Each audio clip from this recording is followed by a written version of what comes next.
నమస్తే. శ్రీ మాత్రే నమః. శ్రీ గురుభ్యో నమః.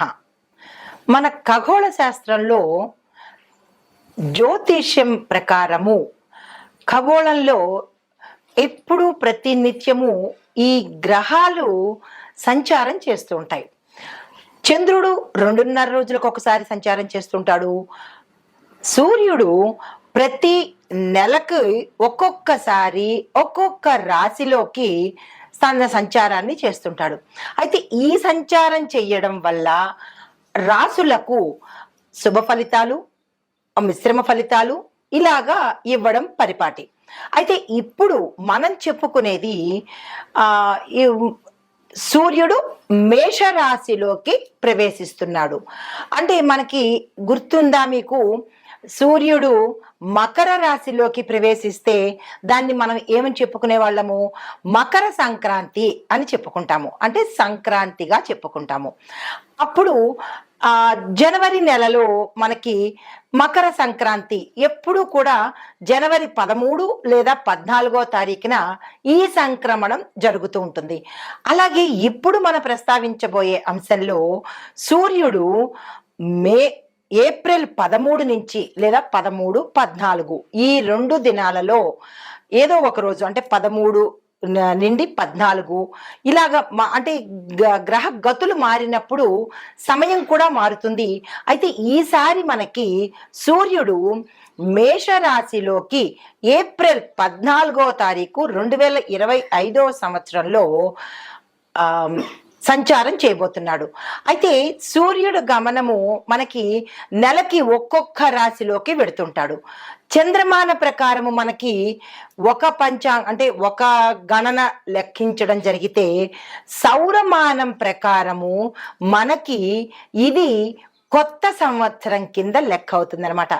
మనకి 2 మానాలు ఉంటాయి, ఒకటి సౌరమానము, రెండవది చంద్రమానము. ఇప్పుడు మనము సౌరమాన ప్రకారము సూర్యుడు మేషరాశిలోకి ఏప్రిల్ 14వ తారీఖున వచ్చినప్పుడు ఇది కొత్త సంవత్సరంగా మనం పరిగణిస్తాము. అయితే దీనిని మేష సంక్రాంతి అని పిలుస్తాము. అప్పుడు మకర సంక్రాంతి అని ఎలాగనే వాళ్ళము, ఇప్పుడు మేష సంక్రాంతి అని పిలుస్తాము. అయితే ఈ మేష సంక్రాంతి ప్రత్యేకతలు ఏమిటి, ఎంతకాలం ఉంటాడు? ఈ సూర్యుడు మేషరాశిలోకి వెళ్ళేటప్పుడు అతని స్థితిగతులు ఎలా ఉంటాయి? ఉచ్చస్థిత, సమస్థిత, నీచస్థిత, అలాంటివన్నీ మనము ఇప్పుడు పరిశీలన చేద్దాము. అయితే భారతీయ జ్యోతిష శాస్త్ర ప్రకారము ఈ రోజు చాలా అత్యంత ప్రముఖమైన రోజు అన్నమాట. సూర్యుడు మేషరాశిలోకి రావడము అత్యంత ప్రముఖమైన రోజు, శుభప్రదమైన రోజు అన్నమాట. అయితే ఈ మేషరాశిలోకి సూర్యుడు ప్రవేశించడం వల్ల అది తన సొంత ఇంట్లోకి, అంటే ప్రథమంగా మనకి మేషం నుంచి ద్వాదశ రాశులు మీనంతో సరి అవుతుంది అనమాట. మళ్ళా తిరిగి గ్రహగమనము మేషం నుంచి మొదలవడంతో కొంతమందికి శుభ ఫలితాలు, కొంతమందికి మిశ్రమ ఫలితాలను ఇస్తుంటాడు. అయితే ఇప్పుడు మనం ముందుగా ఈ సూర్యుడు ప్రప్రథమంగా చెప్పుకోవాలంటే మేషరాశిలోంచే తన గమనాన్ని సౌరమాన ప్రకారంగా ఇస్తున్నాడు, సంచరిస్తున్నాడు. కాబట్టి దీనికి ఉచ్చ స్థితిలో ఉన్నాడన్నమాట. ఆ ఉచ్చ స్థితిలో ఉండడం, ఎప్పుడైతే ఉచ్చ స్థితి, హై రేంజ్, ఎనర్జెటిక్ గా ఎప్పుడైతే ఉంటాడో అతని నుంచి వచ్చే ఫలితాలు కూడా మేషరాశి వారికి విశేషమైన ఫలితాలను ఒక్క నెల రోజుల పాటు ఇవ్వబోతున్నాడు.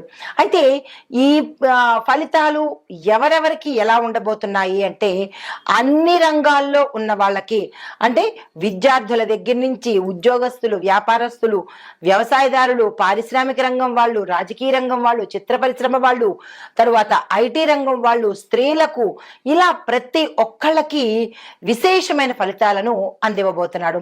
అయితే ఈ ఫలితాలలో ముందుగా అయితే ప్రధానంగా ఈ మేష సంక్రాంతి సమయానికి గ్రహస్థితులు ఎలా ఉన్నాయి అంటే కనుక సూర్యుడు మేషరాశిలో ఉచ్చ స్థితిలో ఉన్నాడు, బృహస్పతి కూడా మేషరాశిలోనే ఉన్నాడు, శని కుంభరాశిలోను, కుజుడు మీనరాశిలోను, రాహువు మీనరాశిలోను, కేతువు కన్య రాశిలోనూ సంచారం చేస్తున్నాడు.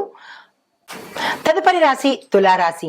ఈ రాశి వారికి సూర్యుడు 7వ స్థానంలో సంచరించడం వల్ల కొత్త కొత్త అవకాశాలు రావడము, జీవితం బాగుపడ్డము, మీరు ఎక్స్పెక్ట్ చేయలేని పనులు మీ ప్రమేయం లేకుండానే తన మటుకు తను అంటే ఎక్కువ కష్టపడక్కర్లేకుండానే మీకు పనులు సజావుగా జరిగిపోవడము.